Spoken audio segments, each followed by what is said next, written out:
자, 안녕하세요. 콩콩다리입니다. 자, 오늘 만수동에 왔습니다. 우리 예전 영상에 보면 피디님들 막 물에 빠지고 했던 그 동네 바로 옆이에요. 근데 드디어 이곳에 해가 떴습니다. 이쪽 지역이 작년 12월 달에 재개발 선정지 후보로 이제 선정이 됐어요. 그래가지고 거의 여기 일대가 지금 후보지가 됐습니다. 그래서 그곳에 한 물건지 빌라에 왔습니다. 여기 지금 나이가 어떻게 된다? 피디님들 나이보다 더 많아요. 거의 다 88년 아이들이 굉장히 많은 동네입니다. 자, 한번 따라와 보시죠. 자, 전형적인 이렇게 빨간 벽돌, 그다음에 거의 이 동네가 투자자들이 많이 들어와 있는 동네예요. 그래서 이렇게 지하인데도 불구하고 이렇게 샤시가 되어 있는 곳은 투자자들 것이다. 특히 지하층 같은 경우에는 실제 거주하시는 분들이 이렇게 고쳐놓고 살기가 쉽지 않아요. 그런 부분이 있고. 여기는 다 다른 집인 거예요? 여기가 굉장히 동수가 많아요. 10몇 동까지 있는. 근데 이제 좀 안타깝게도 면적 자체가 10평에서 한 12~13평? 그러니까 한 방 두 칸에 미닫이 있는 주방 정도의 그런 이제 빌라촌이에요. 사실 지금 202호, 302호 이렇게 되어 있는데 실제 현관문 표시에는 302호로 적혀져 있대요. 그래서 이런 경우에는 이제 현장하고 공부상하고 조금 일치가 안 되는 경우가 있어요. 이렇게 팻말 같은 거 있잖아요. 지하에 사는 사람들은 B01 이거 되게 싫어해요. 그래서 거기에다가 그냥 101 이렇게 하는 경우도 많아요. 여기도 어떤 사정이 있는지 모르겠지만 건축물 대장에는 202호. 근데 이제 현관 표시가 302호로 돼 있으니까 302호를 가면 되겠죠. 그러게요. 진짜 한 층씩 다 밀렸네요. 다 밀려 있어서 이게 집행관이 와서 조사를 한 거기 때문에 현장에 있는 거를 믿어야 되겠죠. 그래서 지금 일단 현관은 한번 보시면 수리가 됐고 4층이 또 있어요. 4층은 안 올라가도 되겠죠. 그래서 컨디션이 안타깝네.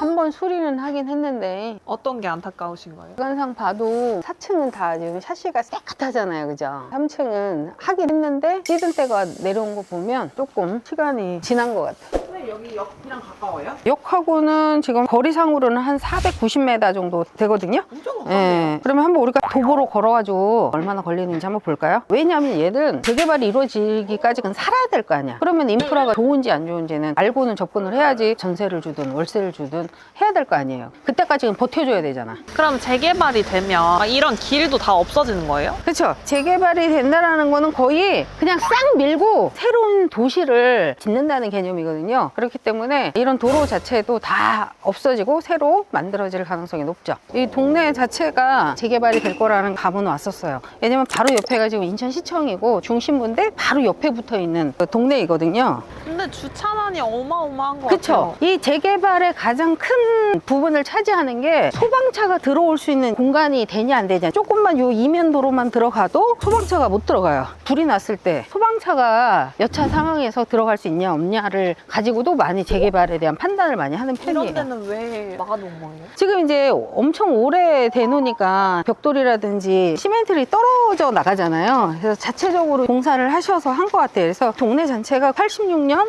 88년식들이 거의 다라고 보시면 돼요. 거의 40년식 이상이 됐기 때문에 요건에도 충분히 들어가고 노후화, 안전진단에도 충분히 들어가죠. 이게 우리가 육안으로만 봐도 되게 오래된 집처럼 보이잖아요. 그죠? 재개발은 돈이 많이 있어야 투자할 수 있다던데. 그치, 이제 지역에 따라서 좀 다를 수도 있는데 오히려 돈이 없는 사람들이 투자를 하는 게 훨씬 가성비가 높다고 봐요. 왜요? 왜냐면은 우리가 뭐 경매로 낙찰받아가지고 뭐 요즘 돈 1,000만 원 벌기가 쉽지가 않단 말이지. 내 돈이 어쨌거나 빌라는 한 5~6천만 원 이상 들어가고 아파트 작은 거 해도 1억이 들어가. 근데 재개발 이런 것들은 한 6천만 원, 7천만 원 정도에 낙찰 받아가지고요. 전세를 한 5천 정도에 넣어놓은 거야. 그러면 내 돈이 얼마 들어가? 한 2천만 원 그냥 넣고 세월을 삼아 기다리는 거예요. 그러면 아파트 입주권을 준단 말이지. 그랬을 경우에는 프리미엄이 거의 2억, 3억이 이렇게 붙는 가능성이 많아요. 그러니까 내가 아까 가성비가 굉장히 높다고 재개발은 거의 준 로또예요. 그래서 저는 지금 우리 사는 아파트도 재개발 지역에 입주한 아파트에서 살고 있단 말이지. 7천만 원에 낙찰 받아가지고 다 왔네요. 지금 얘기하면서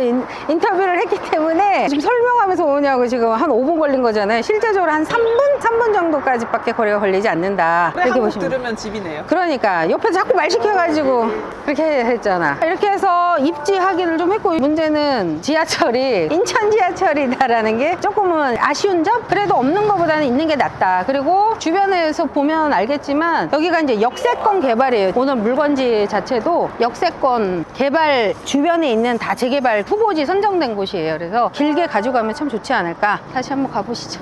선생님, 그럼 여기가 3일 뒤에 입찰이던데 바로 낙찰이 될까요? 이런 거는? 이거 같은 경우에는 선순위 임차인이 5천만 원이 있거든. 그래서 제 느낌은 아마 최저가 라인에서 낙찰이 되지 않을까에 대한 생각은 있어요. 한번 보긴 또 봐야 되겠죠, 우리가. 저렇게 이렇게 수리하는 데가 좀 많이 보였잖아요. 지금 거의 40년 전에 건축 기술로 만들어진 거잖아. 그러다 보니까 상하수도 이런 것들도 그렇고 탈이 많이 나지. 그래서 수리를 많이 하는 경우가 많고, 이런 설비 샤시들이 많이 있는 데가 또 특징이에요. 고칠 게 많거든. 지금 보면 여기 쭉 이렇게 봐봐요. 완전 다 샷이네요. 그쵸. 어우, 진짜? 와, 진짜네. 여기는 100% 그럼 투자자겠네요. 아마도 지금 대부분은 다 투자자들의 소유이지 않을까 싶어요. 투자를 했다 안 했다를 우리가 볼 수 있는 게 부동산 플래닝 가보면 그게 쫙 있다니까? 여기 지금 수백 개 거래들이 되어 있어요. 재개발이 완성이 될 때까지는 투자 기간을 이제 버티려고 하다 보니까 이런 것들을 고치게 되는 거죠. 너무 신기해요. 그러니까 나도 보니 신기하네. 이러다가 너무 새 집으로 고쳐놓으면 재개발 안 될 수도 있는데. 자, 여기 층들을 한번 살펴보세요. 1층, 2층, 3층까지 있잖아. 자, 여기 새로 지으려면 아파트 몇 층까지 지을 수 있어요? 우리 왜 강남에 가보면 땅은 좁은데 막 엄청 높잖아. 그게 용적률인데 1층, 2층, 3층. 그럼 건설사들이 침을 질질 흘리겠지. 야, 3층밖에 없는데 여기다가 뭐 40층까지 올릴 수 있잖아. 얼마나 사업성이 좋아. 그러니까 이런 것도 우리가 볼 수 있단 말인 거지. 이제 지도 보고 여기까지가 몇 구역이다, 몇 구역이다 이런 거 볼 수 있는 거예요? 사실 이렇게 신뢰성 있는 지도를 좀 잘 찾아야 돼요. 인터넷으로 내가 발견이 됐다고 해도 엄한 데 가가지고 막 그거 고르고 있으면 안 되잖아. 그래서 그 구역이 맞는지 한번 확인 사살하고 조사를 하는 게 훨씬 더 낫죠. 그러면 후보지가 막 여러 개가 있던데 선정되면 바로 재개발 되는 거예요? 아니요. 완전히 아직 확정은 안 된 거예요. 그냥 후보지로 1차적으로 먼저 이제 선발을 해놓은 거죠. 그럼에도 불구하고 떨어진 동네에서는 배가 아프겠죠. 왜냐면 후보지 안에서 또 선택을 받는 거니까. 근데 저의 이제 어떤 느낌과 촉은 인천 지하철이긴 하지만 GTX B노선이 있기 때문에 충분히 가능성이 있고, 여기가 인천시 자체에서도 미니 신도시를 만들자라는 큰 그림이 있는 거지. 그리고 요 앞에 보면 그 만수주공이라고 해서 엄청 큰 단지가 있어요. 거기도 얼마 전에 안전진단 심사가 통과가 돼가지고 인천시장님이 직접 오셔가지고 여기는 그냥 패스트트랙 여러 가지 심사 어떤 것들을 갖다 거치지 않고 빨리빨리 진행을 하겠다 선언을 했어요. 그래서 거기까지 하게 되면 여기 어마어마한 신도시가 되는 거죠. 그래서 여러분, 자식한테 물려줄 거 없어, 내 전 재산이 10만 원 정도 내가 줄 수 있다면 이런 거 하나 묻어놓고 기다려라. 그러면 봄날은 온다. 이렇게 말씀드릴 수 있습니다. 그러면 물려줄 자녀가 있는 분들한테만 좋은 물건이. 뭐 어떻게 자녀 있는 사람들만 입찰을 하라고요? 그러면 어떻게 그래? 자녀 없는 사람들은 뭐 서러워서 살겠나? 이런 것들은 일반 투자했었을 때 어차피 시간이 가면서 조금씩은 가격이 오르기 때문에 어느 정도 마진이 생겼을 때는 팔아도 되겠죠. 자기가 한번 1, 2천 갭 투자 전세 끼고 사놨다가 한 2, 3천 먹고 다시 팔고, 그럼 그 사람이 또 가지고 있다가 팔고, 이런 식이 이제 전형적인 갭 투자인데 우리도 이제 그렇게 할 수 있다는 거지. 다만 경매로 낙찰받기 때문에 싸게 낙찰을 받을 수 있다. 이게 이제 하나의 어떻게 보면 틈새인 거죠.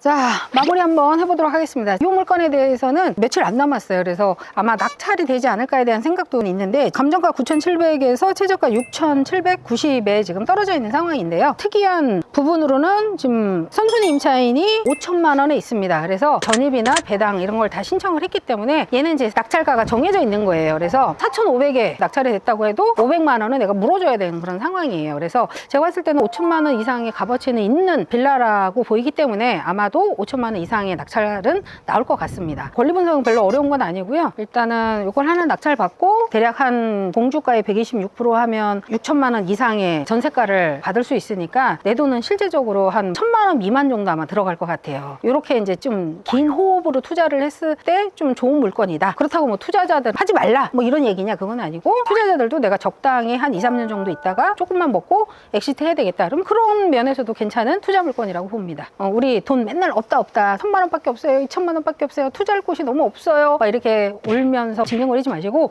이런 물건 완전 로또로 돌아오는 물건입니다. 그래서 이런 물건 투자하셔서 더 멋진 부자가 되시기 바랍니다. 자, 뭐다? 좋아요, 구독 꼭꼭꼭 눌러주시고 알람 설정도 해주세요. 자, 가겠습니다. 항상 제가 얘기했잖아요.